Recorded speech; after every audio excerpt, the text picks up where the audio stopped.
जिस उपदेश से राम जी को राजकुमार भगवान राम बने, वो उपदेश आप सुन रहे हैं। कितना ऊंचा ग्रंथ है, इसको वाल्मीकि रामायण भी बोलते, योग वशिष्ठ महारामायण भी बोलते। राम तीर्थ ने इसी का बार बार अध्ययन किया था। ये आप भी शांत हो जाएंगे परमात्मा में, और दूसरों को भी शांति देने की क्षमता देने वाला ये सदग्रंथ है। इसको वेदांत का सिद्धांत ग्रंथ बोलते हैं। दूसरे होते प्रक्रिया ग्रंथ। ये करके फिर कब वो आचार्य बनो तब समझो, ये तो थोड़ा पढ़ो और फिर वही सिद्धांत की बात। तो बार बार योग वशिष्ठ महारामायण विचारने योग। ओम श्री सद्गुरु परमात्मने नमः। श्री राम जी बोले, हे मुनीश्वर, आप तो हृदय के अज्ञान रूपी तम के नाश करता पृथ्वी पर सूर्य रूप विचरते हैं। हे भगवान, आपने जो आनंददायक प्रकाश रूपी रमणीय और पवित्र वचन कहे हैं, वे मैंने सब अपने हृदय में भली प्रकार धरे हैं। जैसे समुद्र से नाना प्रकार के रत्न निकलते हैं, तैसे ही आपके वचन कल्याण करता और बोधवान है, अर्थात सबके सहायक और हृदय गम्य आनंद का कारण है। वह कौन है जो आपकी आज्ञा शिर पर न धरे? जो मुमुक्षु जीव है, वे सब आपकी आज्ञा शीश पर धरते हैं और अपने कल्याण के निमित्त जानते हैं। हे मुनीश्वर, आपके वचनों से मेरे संशय निवृत्त हुए हैं। जैसे शरद काल में मेघ और कुहरा नष्ट हो जाता है और निर्मल आकाश भासता है, यह संसार आपात रमणीय भासता है। जब तक पदार्थों का विभाग नहीं होता, तब तक सुखदायक भासते हैं, और जब विषय इंद्रियों से दूर होते हैं, तब दुखदायक हो जाते हैं। आपके वचन ऐसे है कि जिनके आदि में भी कुछ यत्न नहीं, सुगम मधुर आरंभ है, मध्य में सौभाग्य मधुर है, अर्थात कल्याण करता है, और पीछे से अनुत्तम पद को प्राप्त करते हैं, जिसके समान और कोई पद नहीं। यह आपके पुण्य रूप वचनों का फल है, और आपके वचन रूपी पुष्प सदा कमल समान खिले हुए निर्मल आनंद के देने वाले हैं, और उदित फल है। उनका फल हमको प्राप्त हुआ है। हे भगवान, सब शास्त्रों में जो पुण्य रूपी जल है, उसका यह समुद्र है। अब मैं निष्पाप हुआ हूं, मुझको उपदेश करो। श्री योग वशिष्ठ महारामायण निर्वाण प्रकरण। श्री वशिष्ठ जी बोले, हे राम जी, यह संसार बड़ा गंभीर है, इसका तरना कठिन है। जिसको इससे तरने की इच्छा हो, उसका यह कर्तव्य है कि वेदांत का अध्ययन, प्रणव का जप और चित्त को स्थिर करे। जब ऐसा उपाय करे, तब ईश्वर उस पर प्रसन्न होंगे और उसके हृदय में विवेक उत्पन्न होगा, जिससे संसार असत्य प्रतीत होगा और संत जनों का संग प्राप्त होगा। संत जनों का आचार शुभ है। वे परम शांत, गंभीर और ऊंचे अनुभव रूपी फल युक्त वृक्ष है। उनके यश, कीर्ति और शुभ आचार फूल और पत्ते हैं। ऐसे संत जनों की संगति जब प्राप्त होती है तब जगत के राग द्वेष रूपी तम मिट जाते हैं। जैसे किसी मजदूर के सिर पर बोझ हो और वह तपन से दुखी हो, पर वृक्ष की शीतल छाया प्राप्त होने पर वह शीतल होता है, फल खाकर तृप्त होता है और थकान का कष्ट दूर हो जाता है। वैसे ही संतों के संग से मनुष्य सुख को प्राप्त होता है। जैसे चंद्रमा की किरणों से मनुष्य शीतल होता है, वैसे ही संत जनों के वचन से शांति होती है। हे राम, संत जनों की संगति करने से पाप दग्ध हो जाते हैं।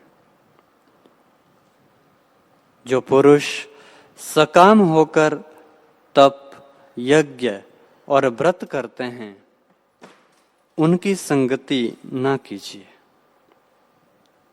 क्योंकि वे ऐसे हैं जैसे यज्ञ का खंभा पवित्र होता है, परंतु उसकी छाया कुछ नहीं।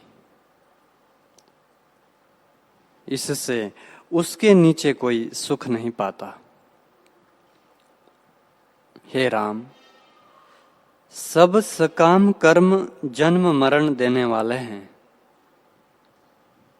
यद्यपि जिज्ञासु भी यज्ञ व्रत और तप करते हैं, तो भी वे उनसे श्रेष्ठ है, क्योंकि निष्काम है। उनको विषय में निरसता है और उनका आचार शुभ है। हे राम जी, ऐसे जिज्ञासु की संगति विशेष अच्छी है, जिसकी चेष्टा की सब कोई स्तुति करते हैं और वह सबको सुखदायक लगती है। जो जिज्ञासु के समान नवनीत, कोमल, सुंदर और स्निग्ध होता है, उसको संतों की संगति प्राप्त होती है। हे राम, फूलों के बगीचे और सुंदर फूलों की शैया आदि विषयों से भी ऐसा निर्भय सुख नहीं प्राप्त होता जैसा संतों की संगति से प्राप्त होता है, क्योंकि उनका निश्चय सदा आत्मा में रहता है। हे राम जी, ऐसे ज्ञानवानों की संगति करके जब हृदय शुद्ध होता है, तब आत्म तत्व की प्राप्ति होती है। जब तक हृदय मलिन है, तब तक उसकी प्राप्ति नहीं होती। जैसे उज्ज्वल आरसी प्रतिबिंब को ग्रहण करती है, लोहे की शिला प्रतिबिंब को नहीं ग्रहण करती,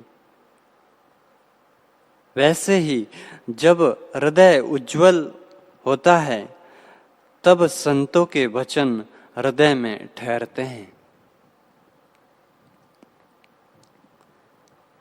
जैसे वर्षा काल का बादल फैलकर थोड़े से बहुत हो जाता है, वैसे ही जब हृदय शुद्ध होता है, तब बुद्धि बढ़ती जाती है। जैसे वन में केले का वृक्ष बढ़ता जाता है, वैसे ही बुद्धि बढ़ती जाती है। जब आत्म विषयणी बुद्धि होती है, तब जीव वही रूप हो जाता है और बुद्धि की भिन्न संज्ञा का अभाव हो जाता है। जैसे लोहे को पारस का स्पर्श होने पर वह सुवर्ण हो जाता है और फिर लोहे की संज्ञा नहीं रहती, वैसे ही आत्म पद की प्राप्ति होने से बुद्धि की संज्ञा नहीं रहती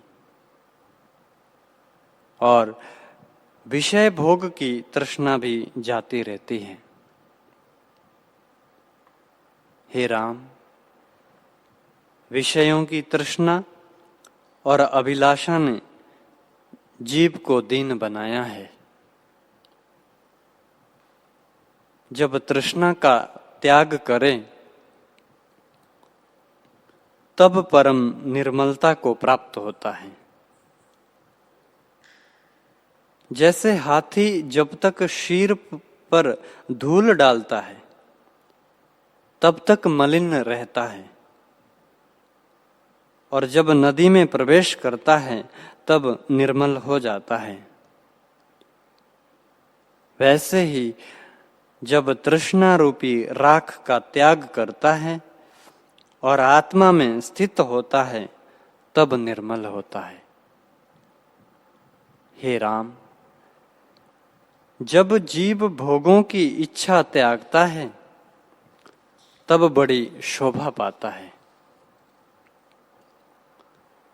जैसे सुवर्ण को अग्नि में डालने से उसका मेल जल जाता है और वह उज्जवल रूप धारण करता है। हे राम, भोग रूपी बड़ा विष है, उसका दिन दिन त्याग करना विशेष लाभदायक है। जीव जब तृष्णा का त्याग करता है तब अति शोभा पाता है। जैसे राहु दैत्य से रहित चंद्रमा शोभा पाता है, वैसे ही तृष्णा का वियोग होने से पुरुष शोभा पाता है। हे राम जी, जब भोगों से वैराग्य होता है तब दो पदार्थों की प्राप्ति होती है। जैसे नूतन अंकुर के दो पत्ते होते हैं, वैसे ही तृष्णा के त्याग से एक तो संतों की संगति मिलती है और दूसरे सतशास्त्र का विचार उत्पन्न होता है। इनमें जब दृढ़ भावना होती है तब अभ्यास करके वही परमानंद रूप होता है, जिसमें वाणी की संगति नहीं। तब मनुष्य भोगों की इच्छा से मुक्त होता है और परम शांति सुख पाता है। जैसे पिंजड़े से निकलकर पक्षी सुखी होता है, वैसे ही वह सुखी होता है।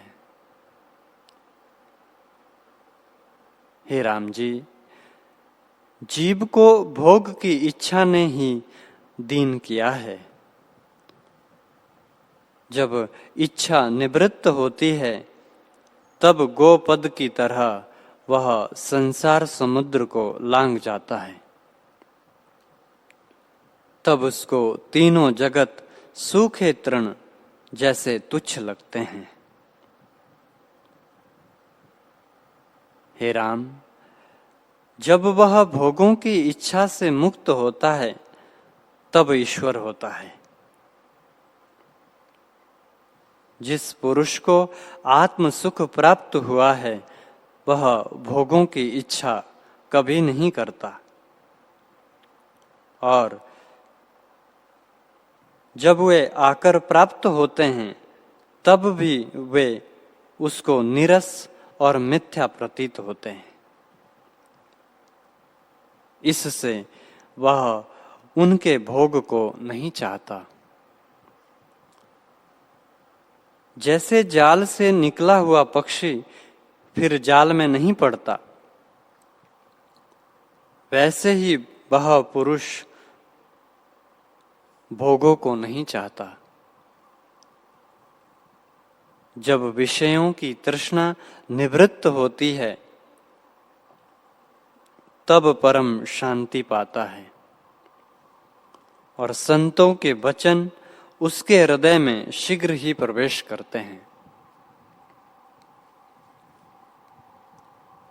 हे राम जी, मोक्ष रूपी स्त्री के कानों के भूषण संतों की संगति है।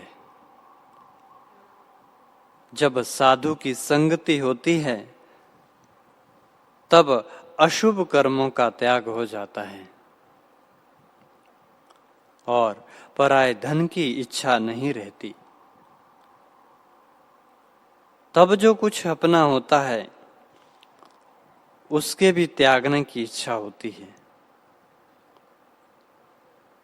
और भले भोग जो भोगने के लिए आते हैं उनको वह बांटकर भोग करता है। निदान बड़े उत्तम भोगों से लेकर साग तक जो कुछ प्राप्त है उसमें से औरों को देकर वह खाता है। तब यदि कोई शरीर मांगे तो वह शरीर भी दे देता है, क्योंकि उसको देने का अभ्यास हो जाता है। पर और से साग मांगने की इच्छा नहीं रखता। संतोष से यथा प्राप्त चेष्टा और तप दान करता है। यज्ञ व्रत और ध्यान करके पवित्र रहता है और तृष्णा का त्याग करता है। हे राम, ऐसा दुख घोर नरक में भी नहीं होता जैसा तृष्णा से होता है। जो धनवान है उनको धन कमाने और रखने की चिंता है। उन्हें उठते बैठते खाते पीते चलते सोते सदा धन की ही चिंता रहती है। इसी चिंता में वे पच पच कर मर जाते हैं और फिर जन्म लेते हैं। हे राम, निर्धन को भी चिंता रहती है परंतु थोड़ी होती है। जब तक चिंता रहती है तब तक जीव दुखी रहता है, पर जब चिंता नष्ट होती है तब परम सुखी होता है। हे राम जी, यद्यपि धनी हो और उसे संतोष नहीं तो वह परम दरिद्री ही है, और जो धन से हीन है परंतु संतोषवान है वह ईश्वर है। जिसको संतोष है उसको विषय बंधन नहीं कर सकते। हे राम, जब तक धन की इच्छा नहीं करता तब तक भोग रूपी विष नहीं व्यापता, पर जब धन की इच्छा उपजती है तब परम विष व्यापता है। विपरीत भावना में दुख होता है और जो दुखदायक पदार्थ हैं वे सुखदायक जान पड़ते हैं। हे राम, जो कुछ अर्थ है वही अनर्थ है। जिसको संपदा जानते हैं वही आपदा है, और जिनको भोग जानते हैं वही सब रोग रूप है। इनको संपदा जानकर चाहता है, इससे बड़ा दुखी होता है। हे राम, रसायन सब दुखों का नाश करती है, परंतु वह देवताओं के पास होती है। यदि अमृत चाहिए तो संतोष ही परम रसायन है। जब विषयों में दोष दृष्टि होती है और मनुष्य संतोष धारण करता है, तब मूर्खता दूर हो जाती है और गोपद की तरह संसार समुद्र से शीघ्र ही तर जाता है। जैसे गौ के पैर के गड्ढे को सहज ही लांघ जाते हैं, वैसे ही संसार समुद्र को वह सहज से तर जाता है। हे राम, जिसको संतोष प्राप्त होता है उसको परम शांति होती है।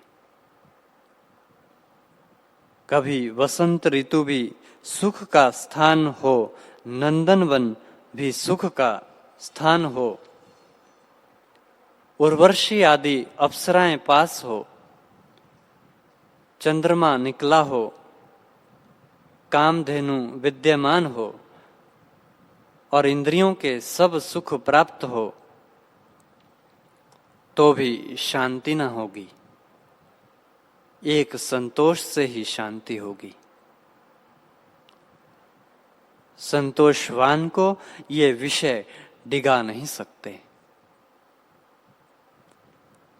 हे राम जी, जैसे अर्घा भरकर छोड़ने से तालाब नहीं भरा जाता, पर जब वर्षा होती है तब शीघ्र ही भर जाता है।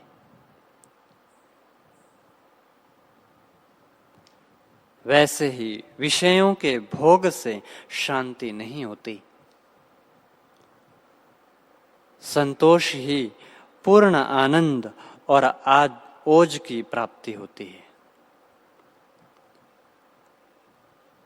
गंभीर, निर्मल, शीतल, हृदय गम्य और सबका हितकारी ओज संतोषी पुरुषों को प्राप्त होता है। और जो ओज है वे सात्विक संतोष, सात्विक, राजस और तामस होते हैं, पर यह शुद्ध सात्विक है। जिस पुरुष को संतोष होता है वह ऐसे शोभित होता है जैसे वसंत ऋतु का वृक्ष फूल, फल और पत्तों से शोभा पाता है।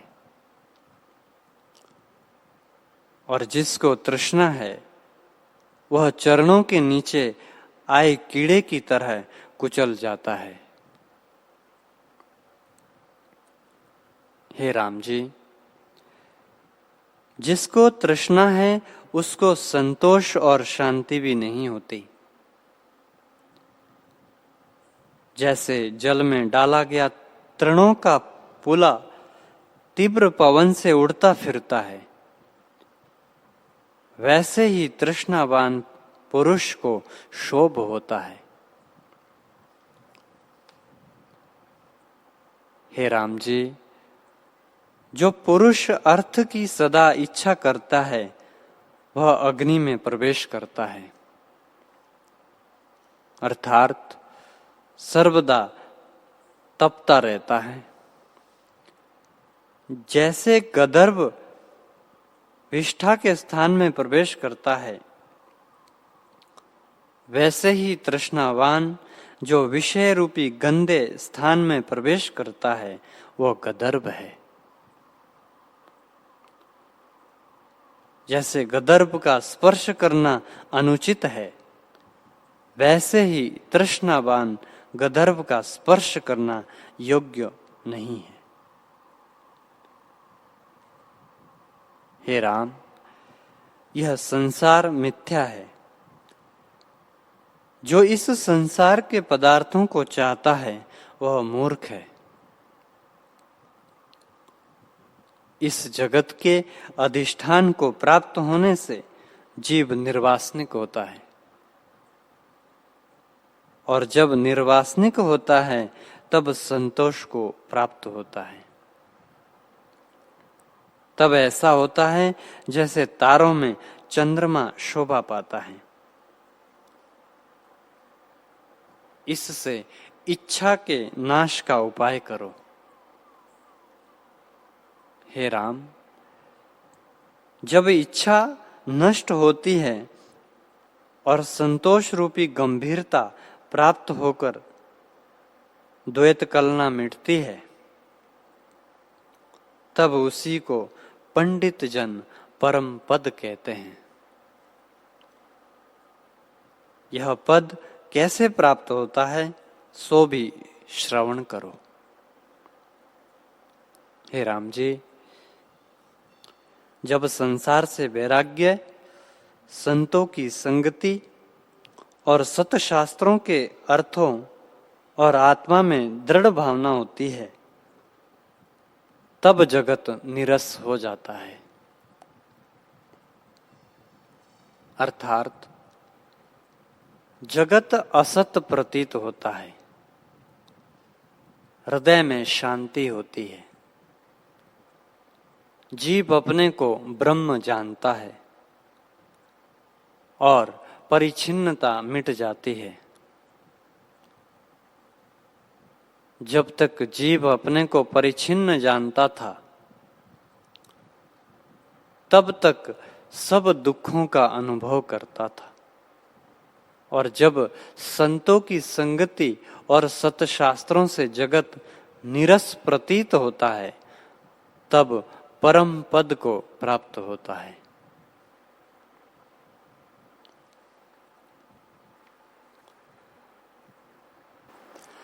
ओम सहनावतु सहनावुनक्तु सवीर्यं करवावहै तेजस्विनामधीतमस्तु मा विद्विषावहै। ओम शांति शांति शांति।